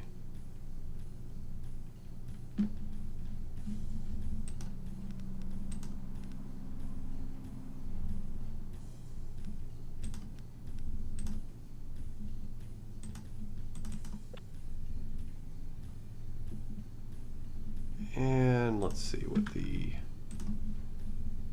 dig smoke effect. Ugh, it's not around. Dig smoke effect. So I have a problem here. I can't replace this content.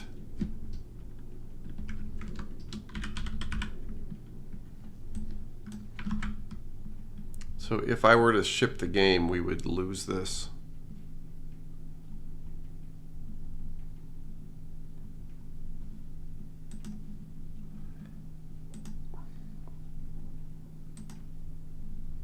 Surprising to me. Yeah,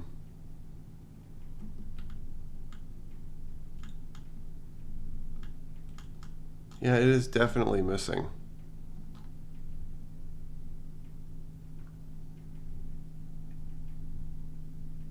Makes me wonder how much other content is missing from this.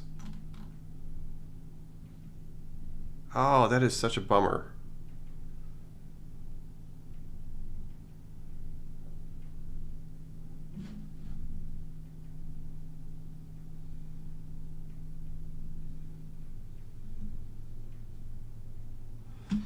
So I think what happened here is one of the complaints that we got a lot was that there was too much smoke digging, and I bet that they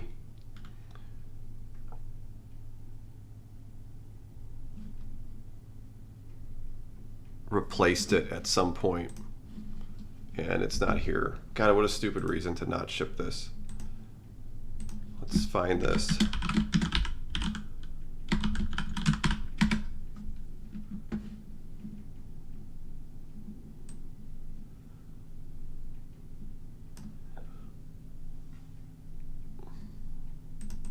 Was in the player dig smoke effect here,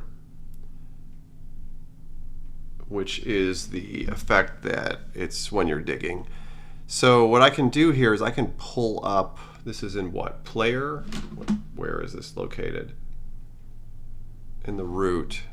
And I can pull up an old version of this and see what effect that we used. So this is one of the first places where we're moving backwards. Let's look at this one. This is the Xbox version of the game. And we used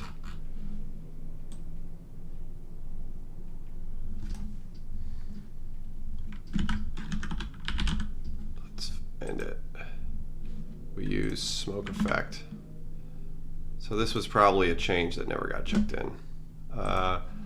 But switching to smoke effect probably would be a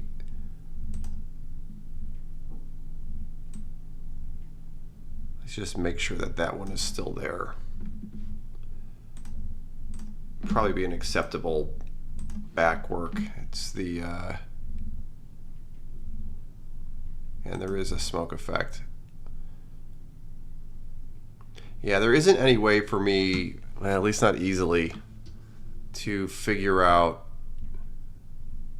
what the difference was. I bet it's a dialed back smoke effect. But, I mean, this was in the game originally, so let's just go with it.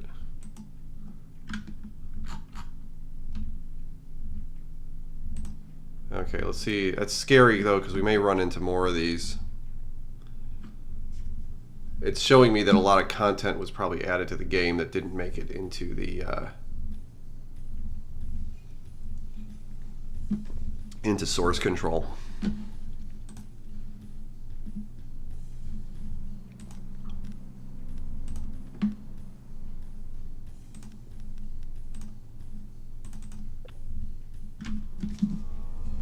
Oh, we're in. Okay. This is not Castle Miner Resurrection. If you're wondering, this is the original Castle Miner game. We're doing a quality of life update to the original Castle Miner. And this is super encouraging because it actually works.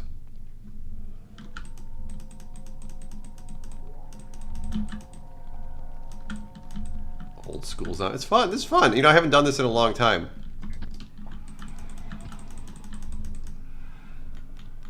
Like some old school Castle Miner Z.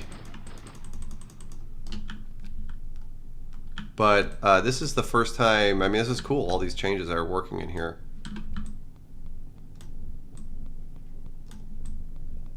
I actually don't see the smoke at all, which is a little bit concerning. I saw like a flash.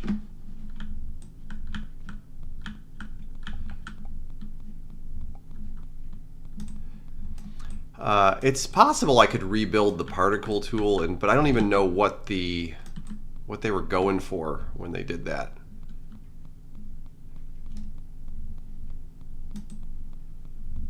Might be a good trade-off to keep it.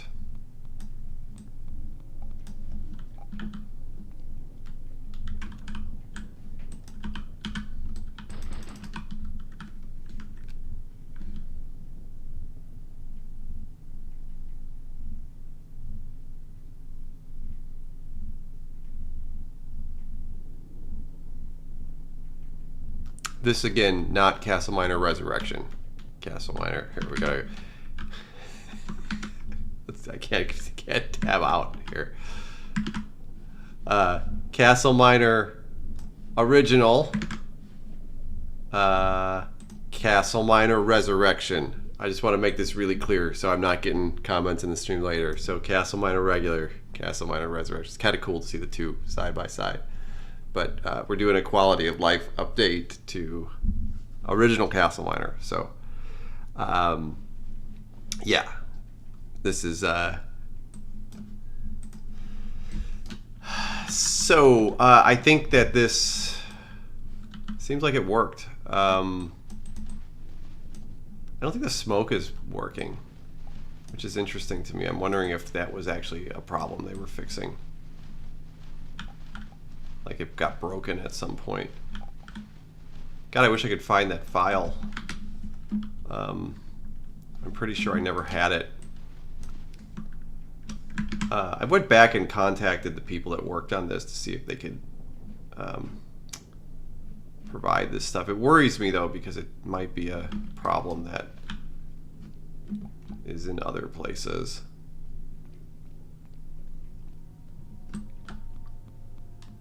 It's weird that there's no smoke.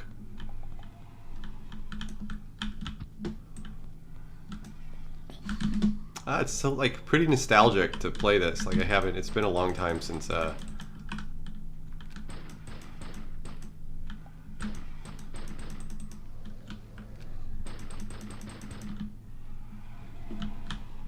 seen this.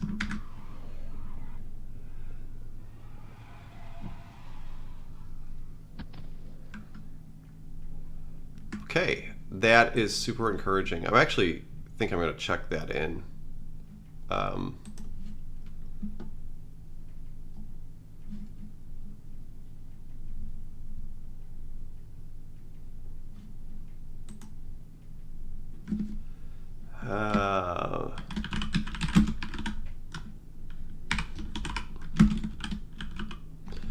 I guess I should update the manifest while I'm here.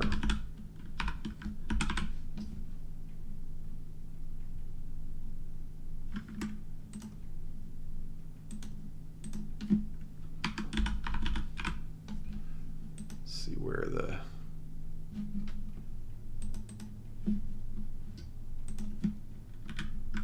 .98.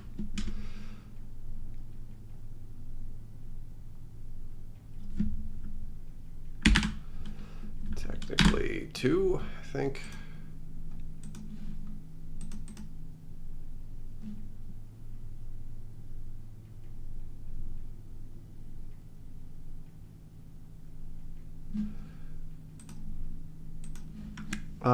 That was actually really productive. Let's roll this in. And the manifest should be in here, yes.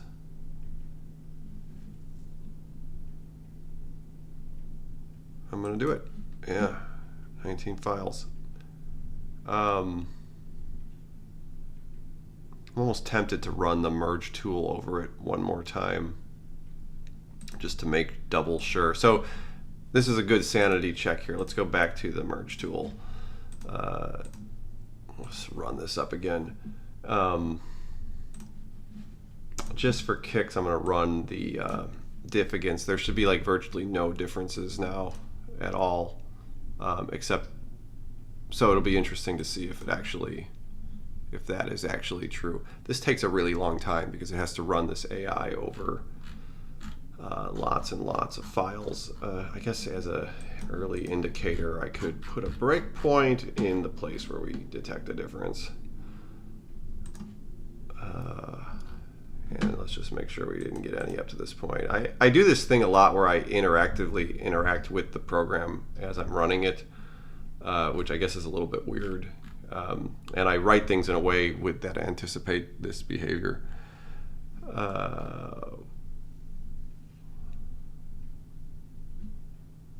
And I just want to make sure I throw all these differences in a list. And it says there's one already, which is interesting, the controller mapping, of course.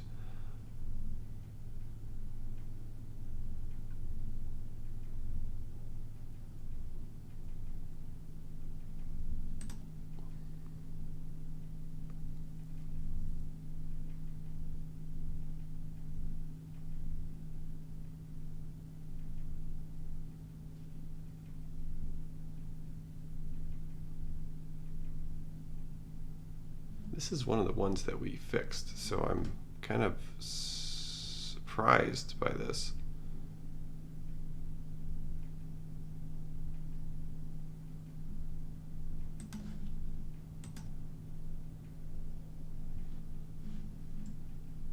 Like that controller mapping was so right away this is violating one of my sanity checks. It says that reset controller has nothing in it. Yeah.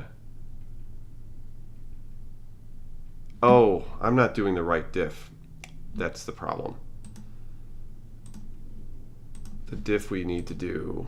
This is another check. Okay, yeah. This is another. We're gonna add something else to our tool here.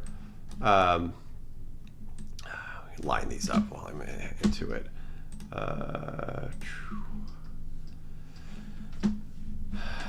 This I always loved building apps with this technology, but it's completely like unsupported anymore. But usually when I have to write these little things, I go back to doing this. I spent a lot of my career doing this, and this button is going to be verify. And we will set the text to cool. When we click it, we're going to be here. Let's put this up by the rest of them. And what we're going to do now is we'll run over the a different set of folders, the final folder and the new one. And where do we do this originally? We compare the reference folder and the modified folder. Actually, that's not going to work. Because they're structured different. That's the whole reason we're doing this. I would have to do another reverse compile of this one to verify it, which is kind of a pain. I don't think I'm going to do that.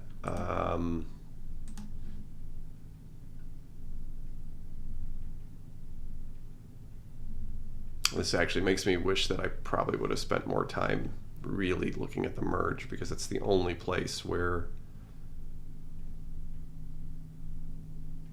I could have potentially prevented problems.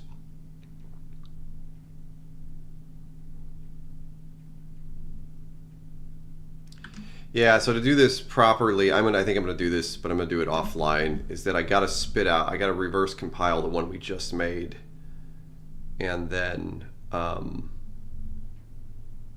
do a diff from the 1.98 version to the one that we just spit out.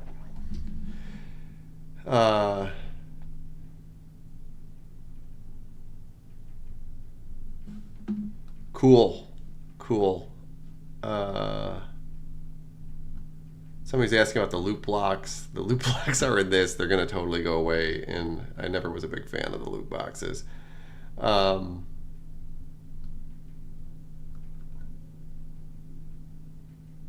Yes.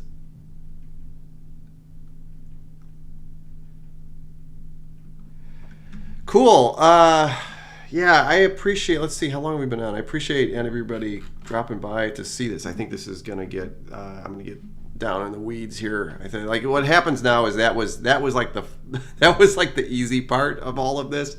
I have to go down and do some like very specific line by line certain like comparison of everything to make sure I didn't introduce a bug. It's really hard when you're doing something when you have to release it. So you have to make sure that you haven't introduced any new problems. It's sort of like a real nerve-wracking way versus like if you're just making a game, you can kind of like crazy code things. And you know, eventually when you go through the point where you stabilize stuff, you can fix stuff. Anyways, there is a stream tomorrow night. I think it's at around the same time, actually, 4 PST. And I'm going to do my last set of plugs here. Let me get this up here. Go to the website, castleminer.z.com. Castle Miner Z Resurrection is coming out. It's the new. This is the new cat. If you haven't, if you caught the stream late, we were working on the old Castle Miner game, not the new Castle Miner game. So go to castleminer.z.com. I'm going to put the link in, I'll throw this in TikTok too.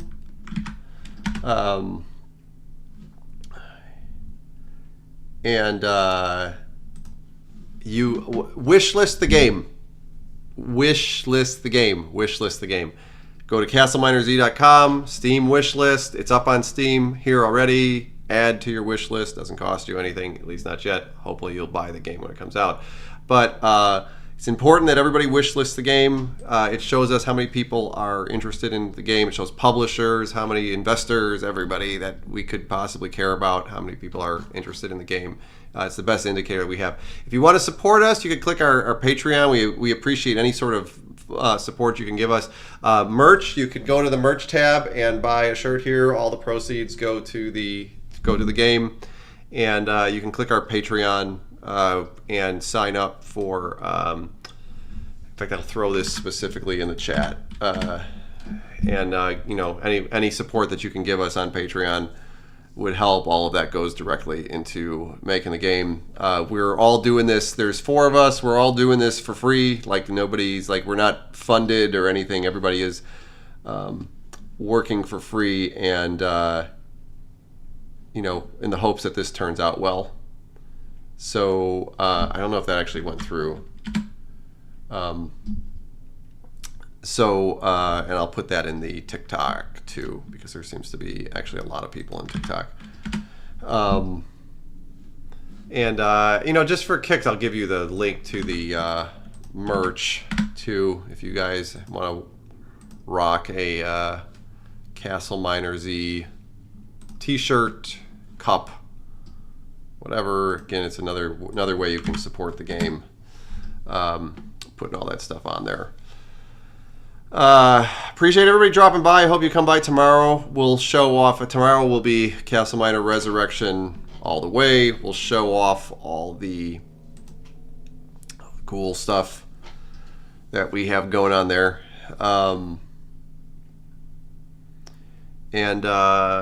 Yeah. So thanks for dropping by. I feel like these are kind of boring. Like these like coding streams are kind of boring, but people seem oddly interested in them. I think it's one of the more boring things, but I'll do more of them if people like them. I appreciate everything. I'm gonna dip out here with the trailer to the new game. So thank you for all the support that everybody's given us up to this point. It's been really overwhelming. Big deal. I was going to announce it tomorrow, but I'll do it today, is that 10,000 subscribers on the YouTube channel. So thank you. That's a huge accomplishment. Like, thank you very much. If you're not on our YouTube channel, let me put the link. Hey, let me put the link for that there too. if you're not on our YouTube channel, follow us over there. Kind of put everything on YouTube first. It's just the way it works out. But 10,000, we're in like five digits. So really appreciate that. I cannot find TikTok on my. I got so many windows open here. Oh my god.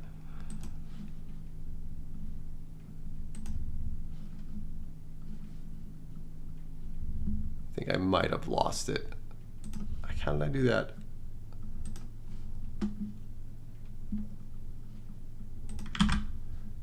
Yeah, giving a link to our YouTube out there. Appreciate it. It was a good stream. Actually, that was very productive to get that done. This was a major. I actually didn't think that I would be able to do this. Like, I thought that this would be too challenging, but writing this little AI tool was helpful, and it's a really good use of AI. AI is very good at comparing source code. Is one of the things that it's done really good. Somebody's talking about, we're talking about undead Diet Coke. Yeah, I'm gonna get in trouble at some point doing this, I think. Either because of my health or because of the brand. But anyways, appreciate everybody dropping by. I'm gonna dip out here with the trailer. Trailer's starting to get out of date. We need a new one. The game has changed significantly then. But I'm gonna do that, and I appreciate it. And hopefully everybody will drop by tomorrow. It's just in 22 hours. 2 hours, 23 hours. Yeah. No, 21 hours. 4 o'clock PST. So like 3 hours earlier, but tomorrow. That was way more confusing than it needs to be. 4 o'clock PST. Tomorrow's schedule's on, I always schedule these on YouTube. That's why it's important for you to subscribe to our YouTube channel, because I have these schedules for the streams on there, and you can watch us. You can watch us make the game all the way up until till we're done. So appreciate everybody, and thank you very much.